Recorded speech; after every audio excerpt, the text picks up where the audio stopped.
Hi everyone, Nightbringer here with a video about this game called Deck Heroes. This is a video for you new players and the semi-new players, and I'm going to give you some tips and tricks that are very useful in the start. Some of them I did not have and some of them I had. So I want to help you to get this game started.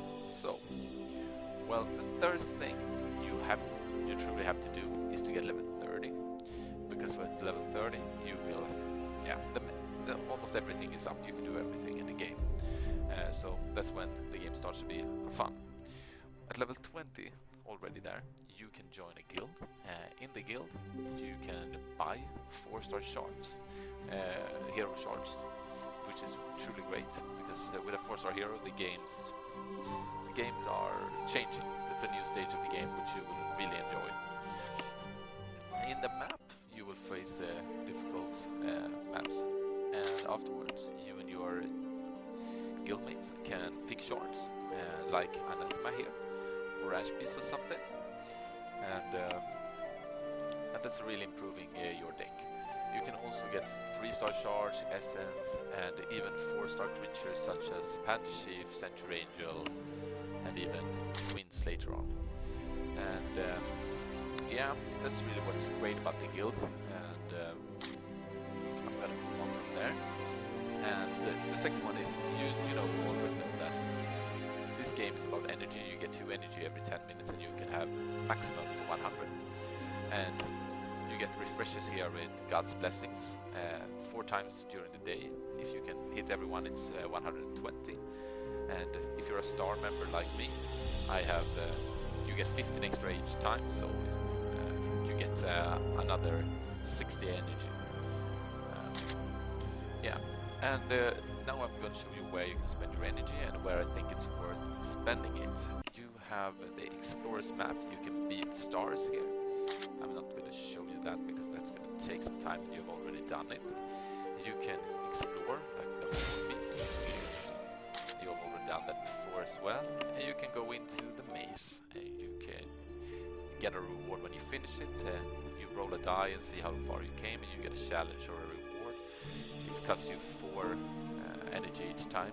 In my personal business, I was thinking, I don't do the maze anymore. I don't think they give you what you need. I don't think I have the energy for it. And there are 2 more things to do it on. You have the mine, the ore mine. You can spend between 4 energy to up to 200 energy if you go the whole way. In the ore mine you will get ore crystals. You will also get some gold chests. I will show you how they look. Here you see gold chests. Here in the energy mine you will get like 4-star hero shards, and you can even get a 4-star creature. So it's pretty good. And with the crystal you can also go and buy 5-star hero shards. After you bought 100 of these, you will have the 5-star hero, which is well, that's also a new stage of the game that you will really enjoy. And it's with the latest updates and everything, it's almost as fast as to get a 5-star hero as a 4-star almost. If you do this mine every day, you can also spend gems on it if you like. It could be worth. It depends on well how you prioritize your gems. Well, and then the last way to do it is chambers. You pay 10 to do chambers, and then you get some material rewards, and they are used for evolving your creatures. Because as you know, the creature can get level 10, but if you evolve a creature, anyone, you will get a 4th skill. Like my bloodletter here, I'll take this one. You get a skill here, my shield. And after that, well, you can meld something on it and you can get level 15, so you get a stronger card. It's pretty easy. And well, let's say I want to meld my Funfear. You see here I need 100 of those, 75 of those, 60 and 250 of those, and then I pay 1 million cash, and it's evolved. I get the skill and I can level him up. just like any creatures. It's not very hard. First thing you have to after this that you have to think about is remove seal. I was pretty slow on this thing. There are 6 different creatures here. I'm going to go through them so you know which one are worth or not. Your first one, you have the Thalassa. It's not, you don't need 90 shards here. I have explored him, unsealed him 4 times, and he's really great. When you get your first Thalassa, you will know how great he is, because he is the recycle one that makes your deck have sustain. You get back cards from your graveyard. It's pretty. He's a very good card early on. Definitely something you should explore. Then you have the Spider Queen, also a good card. Mostly for the immunity 90 here, 90% from all magic skills. It's not going to be very useful at the start, but later on when you are going to meld creatures and such, it's a really great card, but you don't have to rush it. You're gonna have to do it. You have the Moon Guard, has a sneak 8 that could be useful later on, but it's very late game, so don't waste anything on this creature. She's probably, haven't really looked up at the worst 5-star creature in the game. She's definitely worse than a lot of 4-star creatures. So don't waste anything on her. And thirdly, you have the Venom and Tyrant. As you see, I have unsealed them a little bit myself. And it's because of the Sacrifice 8. It's a really great skill that you can meld away and make the creature very, very strong. But he is also decent on his own during the time, so that's someone you really can unseal. Ares is the second one you absolutely shouldn't unseal. As you see, I have done it myself. I wish I was warned about it. He's a reflect skill, it's useless. He has a high dodge, but on the Bloodlust it's not much to have. He's a waste of your energy and you won't use him at all. And the last one is the Phoenix. It's not a bad card, but it's also not a great card. He has some decent skills, but none of them you really want to meld away. And it's very, very hard to meld Phoenix on something because you need to unseal so many of him. So I think it's a waste. And the last thing I'm going to tell you about is how to meld your recycle away later from the Thalassa, because this is a fantastic card, a fantastic skill actually.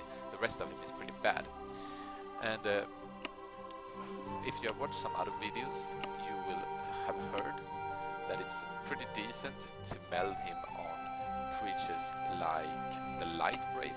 You see here, I have a Light Brave recycled one. He has a dodge, rebirth, and yeah, a bolt here, 8, that's a worthless skill. This is a good meld in the start of the game. You will really feel that it's great, but later on, like me, I wish I never done that meld. I want to vomit every time I see him, so don't do that. Some people say Swordmaster is good. I don't have any experience with it, but I don't think it's that great. Others say the Harbinger is a good one. It also dodge and rebirth. And well, I have a friend, he also wants to vomit every time he sees this meld. So with that in mind, so you don't get fooled about everything else, there are actually 3 recycled melds on 4-star creatures that you really should do. You have the Dullahan. He got stone skills, so he won't be removed that game unless anyone kills him. I made the disposal on him because I didn't have any recycled then. But when you look at the source, you can only get him at base, so it's very, very hard to get, almost impossible. So it's not much to go for. But if you have very lucky or are doing a lot of bases, you can do that meld. You have the twins. She got stone skins and this twin defense, 30% to resisting the basic attacks. She's pretty tanky, and yeah, she's a good meld. The difficulty is that she is dungeon 11, so it takes a lot of time before you get her, and you need to meld your Thalassa before you get there. So, who is the one you should meld the Talassa on? Well, it's the Hornbeast. You see him, he got a good base stats from the beginning, decent at least. He got immunity 70, 70% chance to not get any magic skills, which makes him hard to get away from. And he got dodge 50%, that means he's hard to get to when he's out on the game. And he has a mass heal for everyone. Myself, I got 3 recycle 1 Hornbeast, and I don't regret it one bit. I also have a recycle 2. But that is a lot harder to get. So, what you want to do is you want to get your Talassa by exploring these creatures, and then you want to get a lot of Hornbeasts so you can meld your Talassa on it. So, that's the first tips and tricks I want to give out, and if anyone has any questions, you can post it under, and if you have any tips for me about a video you wanted me to make, so please write to me or post it down there, and I will try to make a new one about that. So thank you everyone for watching, and have a great time.